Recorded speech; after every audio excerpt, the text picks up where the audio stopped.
جی ان کی بھی کال لگتا ہے ڈراپ ہو گئی ہے. اگلے کالر سے بات کریں. کافی لوگ کال کرنے کی کوشش کر رہے ہیں اس نمبر پہ. نمبر آپ کی اسکرین پر بھی آ رہا ہے 05192249000. اس نمبر پہ آپ آ کے پرائم منسٹر پاکستان عمران خان صاحب سے براہ راست بات کر سکتے ہیں.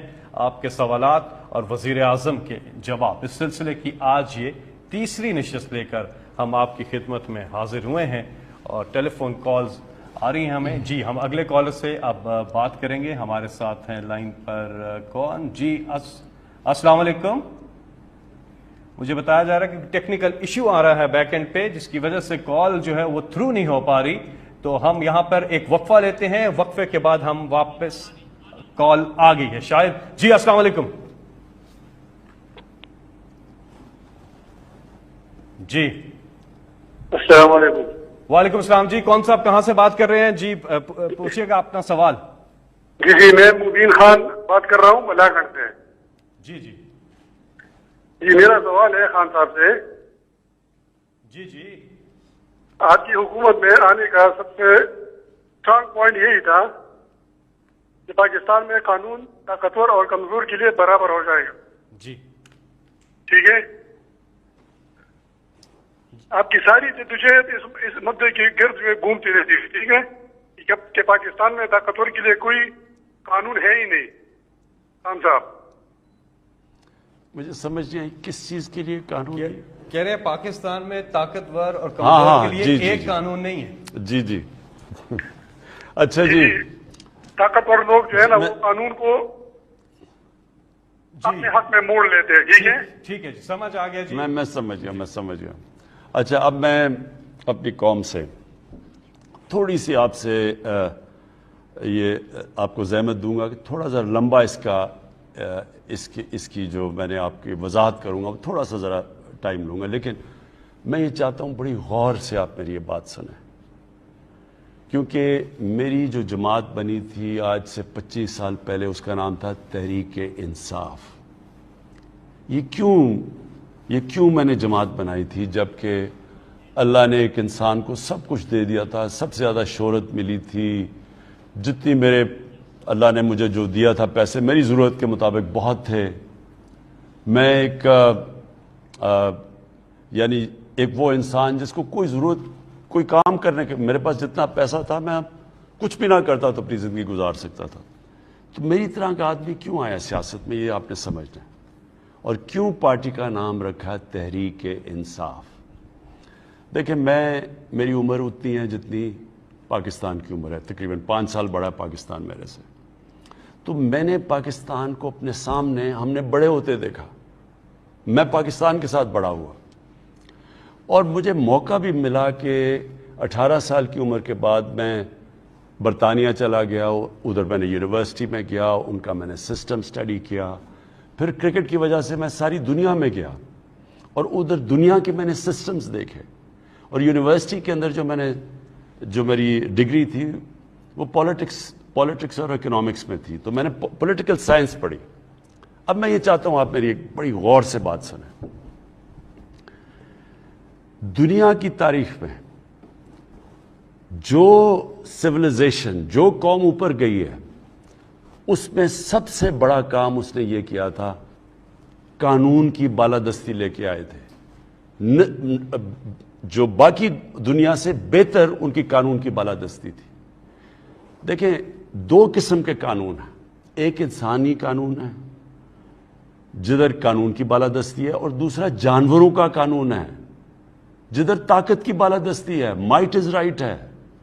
جنگلوں میں آپ وہ جب دیکھتے ہیں یہ جو جانوروں کے پروگرام دیکھتے ہیں اینیمل پلانٹ یا نیشنل جیوگرافک پہ تو وہاں کیا ہوتا ہے جو طاقتور ہوتا ہے وہ کمزور کو کھلے عام مارتا ہے. کوئی اسے پوچھنے والا نہیں ہے اور جو کمزور ہے وہ چھپتا پھرتا ہے. تو جو انسانی معاشرہ ہے اس میں فرق ہی یہ ہے کہ وہاں قانون ہوتا ہے اور قانون کا مطلب کیا ہوتا ہے کمزور کو طاقتور سے تحفظ دینا. کمزور اور طاقتور جتنا اچھا آپ کا قانون ہوتا ہے کمزور اور طاقتور قانون کے سامنے ایک برابر ہوتے ہیں.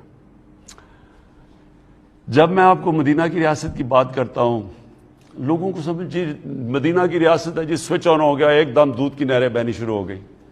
مدینہ کی ریاست میں نبی صلی اللہ علیہ وسلم دنیا کے سب سے عظیم لیڈر نے، ابھی خوشحالی نہیں وہاں ہی تھی، حالات برے تھے، لیکن انہوں نے قانون کی بالادستی، اور قانون کی بالادستی کا مطلب کہ انہوں نے کہا تھا کہ تمہارے سے پہلے بڑی قومیں تباہ ہوئی، جدھر طاقتور کے لیے ایک قانون، کمزور کے لیے دوسرا، یعنی کہ جدھر ناانصافی تھی، جو حضرت علی رضی اللہ تعالیٰ کا قول تھا کہ کفر کا نظام چل جائے گا لیکن ظلم اور ناانصافی کا نظام نہیں چل سکتا۔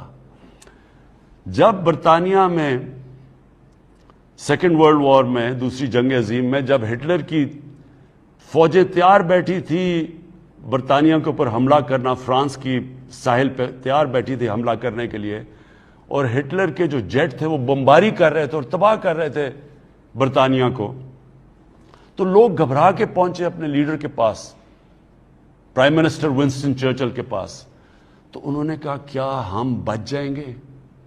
کیا ہماری قوم بچ جائے گی؟ تو ونسٹن چرچل نے جواب دیا، کیا ہماری عدالتیں انصاف دے رہی ہیں؟ انہوں نے کہا اس سے کیا تعلق ہے؟ اس نے آگے سے جواب دیا کہ جب تک ہماری عدالتیں انصاف دیتی ہیں کوئی ہمیں تباہ نہیں کر سکتا۔ اور دنیا کی تاریخ آپ اٹھا کے دیکھ لیں، قومیں تباہ کب ہوئی ہیں؟ کبھی بمباری سے، جنگیں ہارنے سے قومیں نہیں تباہ ہوئیں۔ دوسری جنگ عظیم میں جرمنی بھی تباہ، جاپان بھی تباہ، ایک بلڈنگ نہیں کھڑی، 8-10 سالوں میں قومیں پھر کھڑی ہو گئی، عظیم تکڑی قومیں بن گئی۔ کیونکہ قوم تباہ تب ہوتی ہے جب اس کے اندر اخلاقی جرات ختم ہو جاتی ہے انصاف دینے کے لیے، جب وہ یہ فرق کرتا ہے امیر کے لیے قانون، غریب کے لیے دوسرا۔ اور یہ کیوں ہے؟ کیوں ہمارے نبی صلی اللہ علیہ وسلم نے کہا تھا میری بیٹی بھی اگر جرم کرے گی اس کو سزا ملے گی؟ یہ کیوں کہا تھا انہوں نے؟ وہ اس لیے کہا تھا کہ جب طاقتور جرم کرتا ہے، پیسے چوری کرتا ہے، جب ایک ملک کا پرائم منسٹر پیسے چوری کرتا ہے، میرے وزیر پیسے چوری کرتے ہیں، ہم تو ملک کا خزانہ لوٹ سکتے ہیں، وہ بیچارہ غریب آدمی جو سائیکل چوری کرتا ہے، بھینس گائے چوری کرتا ہے، اس سے تو ملک تباہ نہیں ہوتے ہیں۔ تباہ تب ہوتے ہیں جب ملک کے سربراہ پیسہ چوری کرنا شروع کرتے ہیں، طاقتور پیسہ چوری کرتا ہے، وہ ملک کے پیسے باہر بھجواتے ہیں، پہلے چوری کا نقصان، پھر ملک کا، کیونکہ وہ چوری چھپ نہیں سکتی، وہ باہر بھجواتے ہیں، اگلا وہ نقصان منی لانڈرنگ کا، کرنسی کے اوپر فرق پڑتا ہے، آپ کا کرنسی کمزور ہو جاتی ہے کیونکہ پیسہ باہر چلا جاتا ہے، ڈالر باہر چلے جاتے ہیں۔ فیکٹ آئی پینل ہے، ایک سیکرٹری جنرل یونائٹڈ نیشنز نے اپنے نیچے ایک پینل بنائی، اس کی جو رپورٹ آئی ہے وہ میں بار بار چاہتا ہوں آپ سنیں۔ یہ ہمارا ہی صرف مسئلہ نہیں، یہ ہر غریب ملک کا مسئلہ ہے، ہر غریب ملک کا مسئلہ ہے جدھر ان کے طاقتور لوگ ان کا ملک کا پیسہ چرا کے ملک سے باہر لے کے جا رہے ہیں۔ وہ ان کے بھی اسی طرح ہی ہیں، بڑے بڑے مغربی کیپٹلز میں ان کی جائیدادیں ہیں، فلیٹ ہیں، آف شور اکاؤنٹس ہیں، یہ ساری تیسری دنیا کا مسئلہ ہے۔ 1000 ارب ڈالر 1000 ارب ڈالر غریب ملکوں سے ہر سال چوری ہو کے باہر جاتا ہے۔